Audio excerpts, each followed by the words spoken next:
Yo, what's up guys? Nandito tayo ngayon sa Club Balay Isabel sa Talisay, Batangas. Naka-check-in tayo dito for 1 night and 2 days.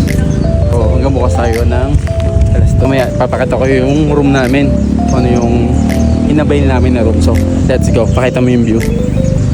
Yan, yun yung front desk nila. Doon yung front desk, yun yung court ako guys. Meron sila dyan na pickleball.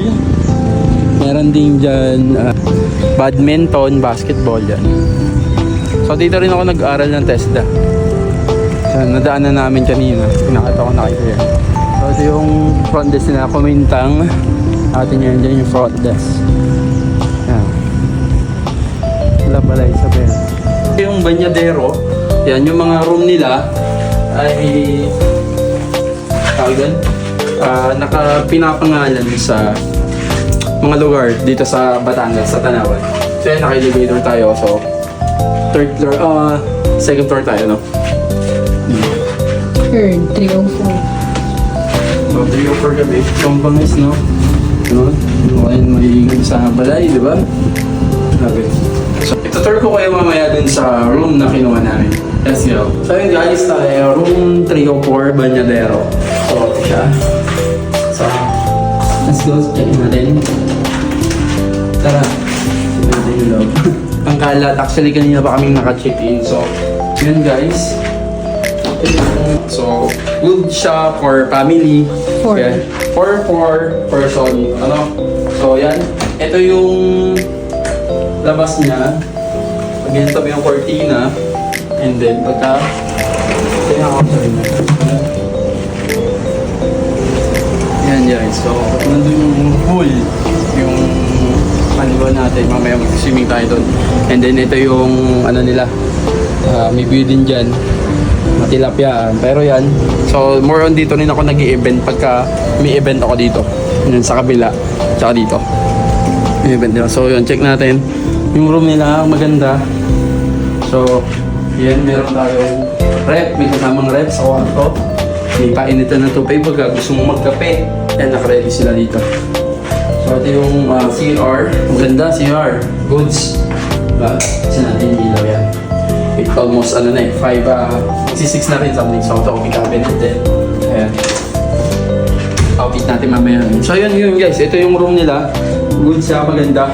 Pagka gusto nyo mag-staycation dito sa Club Balay Isabel.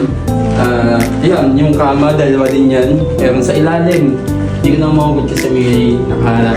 So yan, dito. Good talaga siya for 4 person. Family yan. May TV, internet. Yan, tatawag ka na pagka gusto mong kumain. Yan. Aircon. Naka-aircon yan. May aircon sila. Yan. So, yun lamang guys. Dito lang to sa Club Balay Isabel. Guys, yun. So, maliligo tayo ngayon sa pool ng Club Balay Isabel. So, let's go. Papakita ko sa inyo yung kanilang pool dito. Dahil ba yun eh. Meron isa dun sa terasa at meron dito malapit sa room na inabail namin. So, yun guys. Meron namin drinks. Siyempre, alam niyo gusto ko kasi habang pag ako naliligo, merong iniinom na beer, something. Siyempre, malamig yun. Gusto ko nang medyo papainit sa ito nga pala. Masayang naman yung pag-gym natin kung hindi natin papakita dito. So, yun. Tayo maliligo. Let's go. Ang lokal sa Talisay. Tatawag niya pala sa mga tropa ko sa Talisay.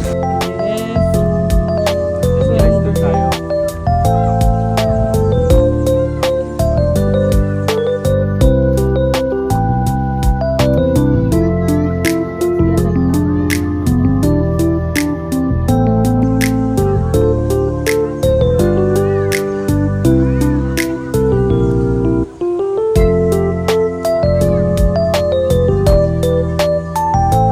So yun guys, i-check natin kung ilang feet po. Sound check.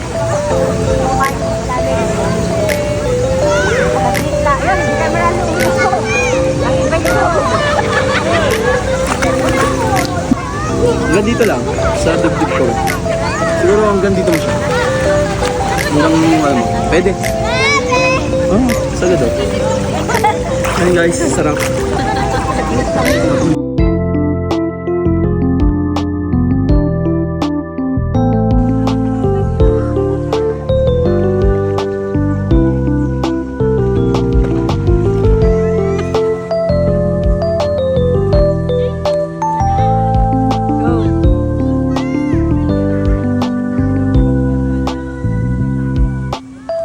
Tapos yung ambience, napaka-relaxing.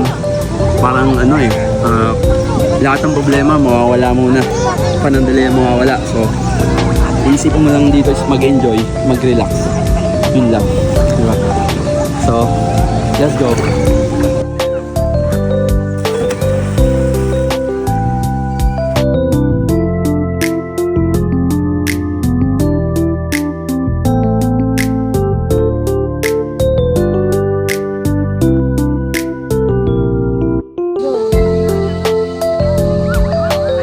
Yun guys.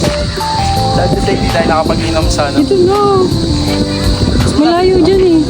Sad to say, hindi tayo nakapag-inom sa pool. Bawal pala may dalang ganito. Hindi ko alam. So sorry. Thank you sa mga lifeguard natin na nagpapatid dyan. Ayun, shoutout sa inyo. At least kahit pa paano, naka-focus sila sa duty nila. Ayun. Salute pa rin sa inyo. Ayun. So yun guys. Sarap mag-swimming. Tomorrow ulit. Lalangoy tayo. Dalawa tayo sa kapila sa Midlands. Let's go. Dito takbo.